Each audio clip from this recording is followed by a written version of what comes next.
Poor Mr. Muddle just couldn't get anything right. Everything he did, everything he tried, everything he said was muddled. Totally, utterly, completely and absolutely muddled. Imagine, for instance, something as simple as hammering a nail into a wall.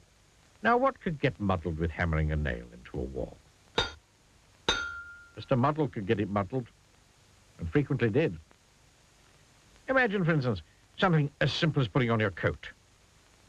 Now, what could get muddled with putting on your coat? Well, see for yourself. Only Mr. Muddle would put his coat on like that. Imagine, for instance, something as simple as going for a walk. Now, what could get muddled about going for a walk? Well, when your legs start walking one way and you start walking the other, that's a very muddly sort of walk. Poor Mr. Muddle, walking one way and going another. Now, you'd probably like to know where Mr. Muddle lives. In a house by the sea near a place called Seatown. Mr. Muddle's house was supposed to be in the country, but Mr. Muddle, who built the house himself, had got the place muddled up, of course. This story starts one afternoon when Mr. Muddle was having his breakfast. Yeah, we know. We know you don't have breakfast in the afternoon. But you do if you get your meal times muddled up. Mr. Muddle was having bread and butter and jam and a cup of tea with milk and sugar. He spread the butter on the table, then spread the jam on the plate, then poured the milk on the bread, and then filled the cup with sugar, and then poured the tea on the bread. What a terribly muddly mixed-up breakfast. That afternoon, after breakfast, he went for a walk down the beach near his house in order to work up an appetite for supper. Met an old fisherman called George, whom he knew quite well. "Afternoon, Mr. Muddle," said George. "Good evening," replied Mr. Muddle. George smiled. "How'd you like come fishing with me?" he asked. Oh, no, please," replied Mr. Muddle eagerly. "Help me push the boat out from the beach," called George. "Right-o," said Mr. Muddle, and pulled the boat further up onto the beach.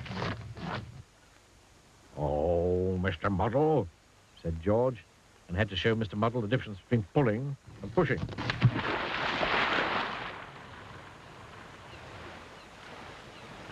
However, eventually, somehow or other, they managed to get the boat out to sea.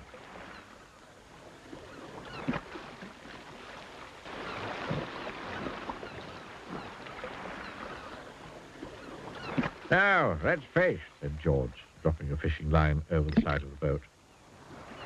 "Right-o," said Mr. Muddle, and dropped himself over the side of the boat. "Oh, Mr. Muddle," said George again.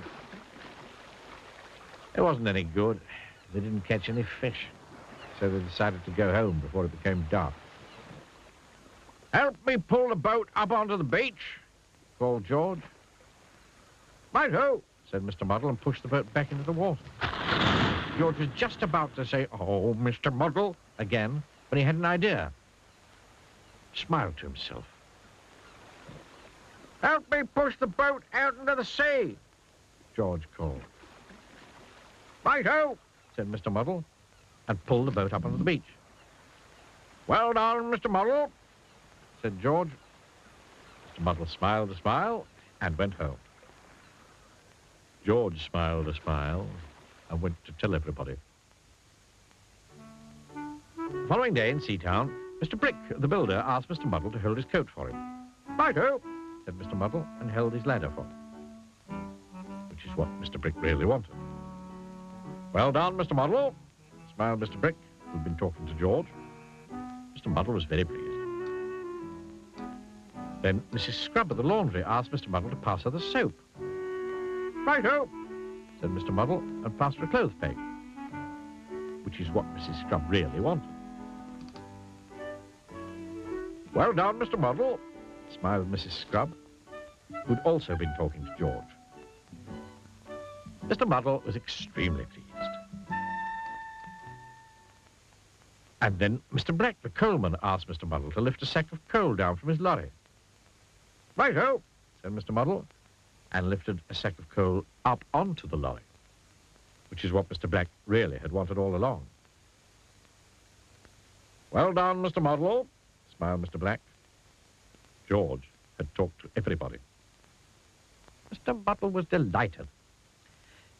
In fact, Mr. Muddle was so delighted that he decided to go home and cook himself a large meal to celebrate.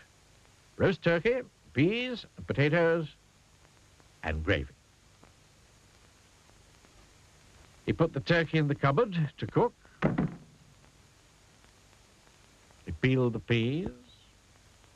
He put the potatoes in the refrigerator to boil. And then, do you know what he did? He tried to slice the gravy. Oh, Mr. Muddle.